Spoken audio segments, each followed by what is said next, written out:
Meus amigos e meus irmãos, bom dia, boa tarde, boa noite. A codificação espírita de Allan Kardec do século XIX, ela surgiu numa época em que havia grande revolta contra os poderes aristocráticos e o próprio poder do clero, mais especificamente da Igreja Católica Apostólica Romana. É uma época de descobertas científicas e o homem ousou, baseado em muitas descobertas, ousou levantar-se contra as soberanias e tentou racionalizar tudo. Tudo tinha que ser fruto não de uma revelação. Mesmo as revelações de Deus, tudo tinha que ser fruto de uma racionalidade, de uma lógica. E com isso veio uma severa agressão ao cristianismo das Escrituras Sagradas, ao cristianismo de nosso Senhor e Salvador Jesus Cristo. Nós, homens e mulheres cristãos, temos o direito de ensinar e preservar a integridade do que seja cristianismo. Porque se depender de muitos líderes espíritas kardecistas, nós cristãos somos intitulados de portadores de uma fé cega, de uma fé indolente. E eles se autodenominam o verdadeiro cristianismo e chegam a utilizar o termo cristianismo redivivo, como se eles fossem um cristianismo moderno e nós cristãos fôssemos cristianismo vencido. Nada disso. Estão erradíssimos, porque nem sequer observar princípios cristãos eles observam. Existem vários erros cometidos nessa codificação e os seus seguidores até hoje cometem esses erros. Se eles disserem que são espíritas e kardecistas, muito bem. Eu também vou dizer que eu sou cristão e protestante. Está tudo certo. Estamos em nossos direitos. Agora, eu não vou passar para os meus filhos, para os meus netos e para a minha descendência uma confusão doutrinária. Eu não sou obrigado a isso. Ninguém pode me obrigar a renunciar à minha condição cristã e fazer uma mistura, um sincretismo impossível entre a codificação espírita kardecista de 150 anos e o nosso cristianismo, pelo menos histórico, de 2000 anos. Eu não tenho essa obrigação. Ninguém pode forçar-me a que eu distorça a fé cristã, a doutrina cristã, para satisfazer os melindres de fulano ou de beltrano. Não. A codificação espírita, ela é espírita. O cristianismo protestante é cristianismo mesmo, de verdade. E vamos dar aqui alguns exemplos de como a codificação espírita kardecista foge aos padrões cristãos. Em primeiro lugar, nós temos aqui a negação de Jesus como soberano e Senhor. Sim, Jesus, nas Escrituras Sagradas, e para nós cristãos, sempre foi e sempre será soberano e Senhor. A palavra grega que define isso é o Kurios, aquele que é Senhor e soberano e exerce sobre nós os poderes espirituais que somente Jesus pode exercer. Jesus, ou então por ação também do Espírito Santo. Então, Jesus é o que exerce sobre nós. Não se trata de ensino, não se trata de lecionar, trata-se de exercer. Exerce sobre nós atos soberanos, nos convence de nossa natureza pecaminosa, desperta em nós o desejo de sermos uma nova criatura, nascida do alto, nascida de Deus, por atuação do Espírito, desperta em nós a necessidade e o desejo de nós andarmos em novidade de vida, ou seja, deixarmos a nossa natureza pecaminosa e andarmos com retidão perante Deus e perante os homens também. Então, Jesus é, nas Escrituras Sagradas todas, Senhor e soberano. Ele aparece como mestre, porque ele traz alguns ensinamentos. Ele enfatiza certos ensinos, mas ele essencialmente é Senhor e soberano, porque ele exerce. Quem exerce faz uma coisa, quem leciona faz outra. A codificação nega Jesus como soberano e Senhor, porque sempre detestaram Jesus como Senhor e soberano, porque trata-se de uma codificação essencialmente humanista, para fazer resplandecer não a glória de Deus, mas a glória do homem, a honra do homem. É uma época de grande, digamos, exacerbação humanista. Para confirmar que Jesus é soberano e Senhor, nós temos aqui no livro de Atos dos Apóstolos, capítulo 2, versículo 36, em que Pedro diz: esteja absolutamente certa, pois, toda a casa de Israel, de que este Jesus, que vós crucificastes, Deus o fez Senhor e Cristo, soberano e Cristo. E nós temos também, nas palavras do próprio Jesus, no Evangelho de João, capítulo 13, versículo 13, em que Jesus diz: vós me chamais de mestre e de Senhor. Pois bem, eu sou. Eu sou mestre quando eu leciono, mas eu sou Senhor e soberano porque eu exerço sobre vós um poder que só eu posso exercer. Eu, ou então o poder do Espírito Santo.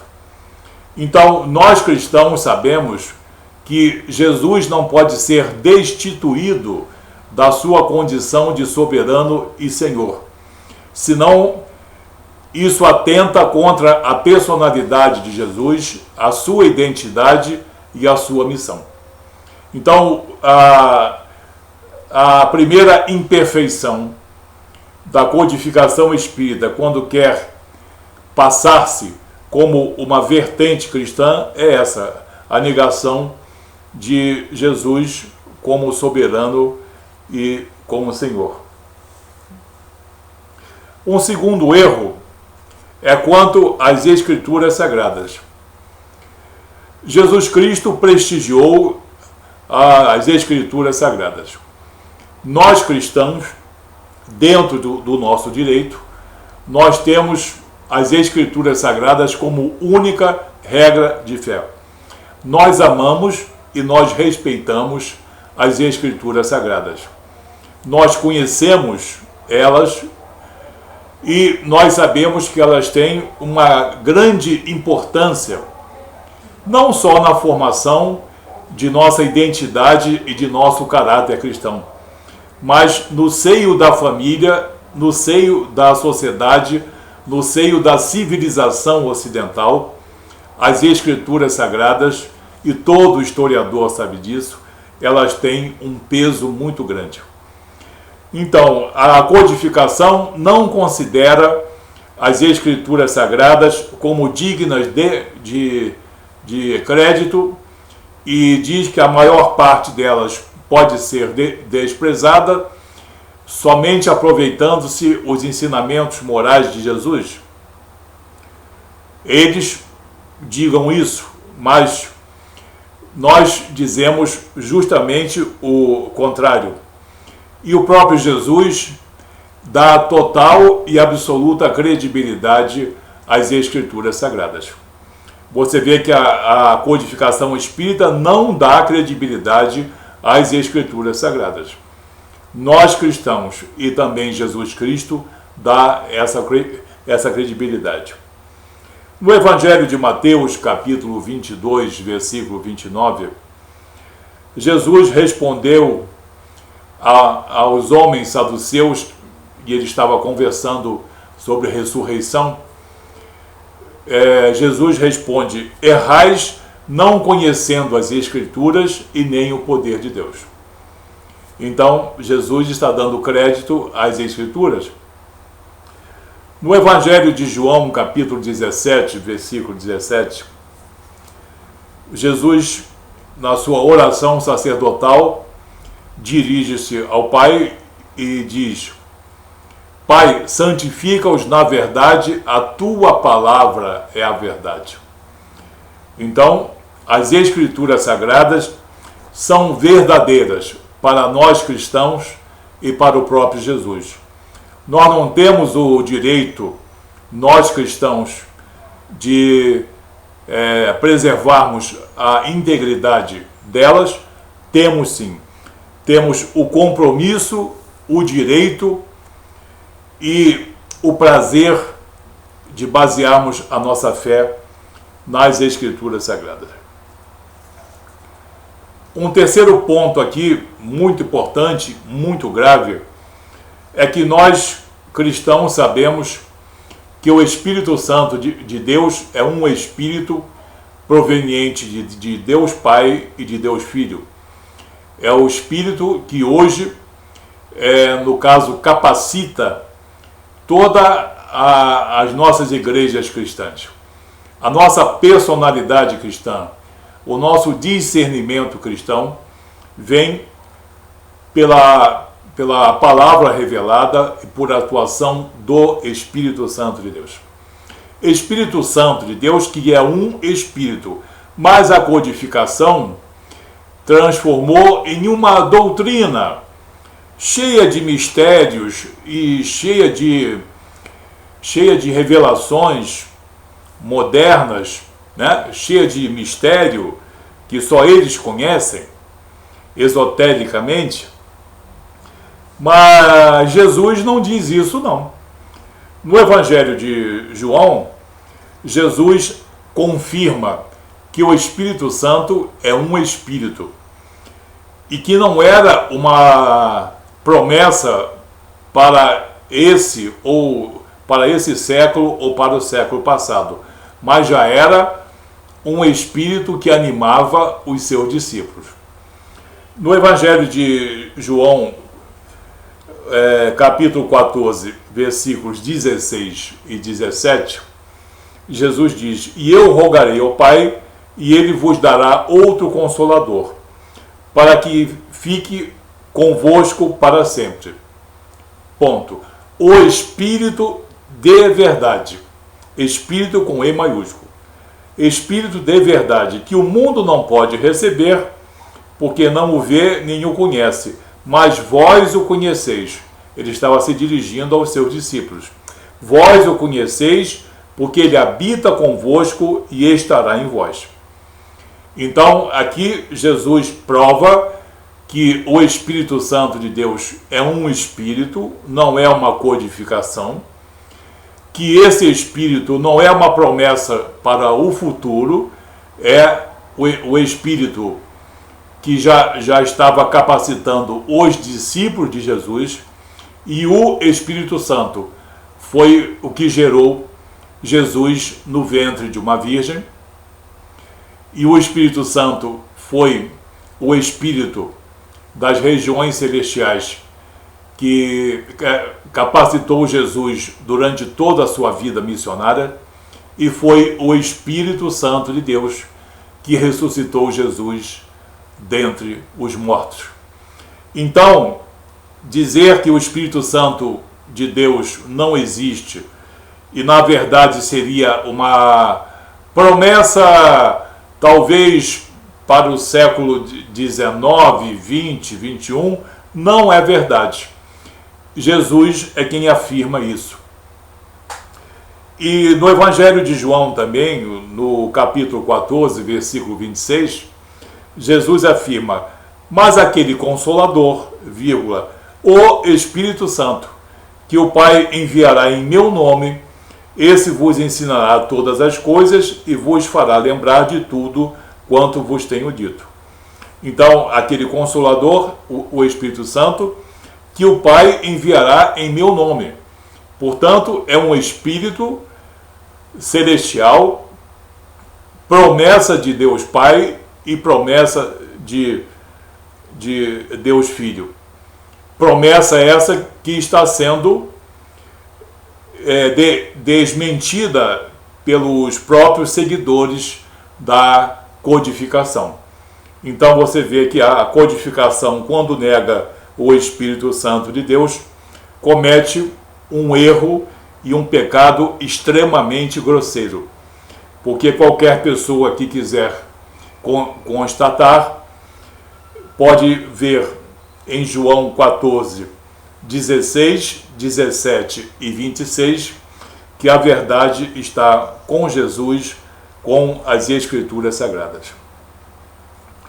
Temos também, na codificação, a negação do sangue remidor de Jesus. Dizem que nós somos cristãos pelos ensinamentos de Jesus e não pelo seu sangue remidor. Mas as Escrituras desmentem essa versão. O apóstolo Paulo, em Efésios capítulo 1, versículo 7, afirma sobre Jesus: em quem temos a redenção pelo seu sangue, a remissão das ofensas, a remissão dos pecados, segundo as riquezas da sua graça. Então, esse sangue existiu, é o sangue remidor de Jesus. E em Hebreus, capítulo 9, versículo 12, o autor diz: nem por sangue de bodes e bezerros, mas pelo seu próprio sangue, entrou uma vez no santuário, havendo efetuado uma eterna redenção.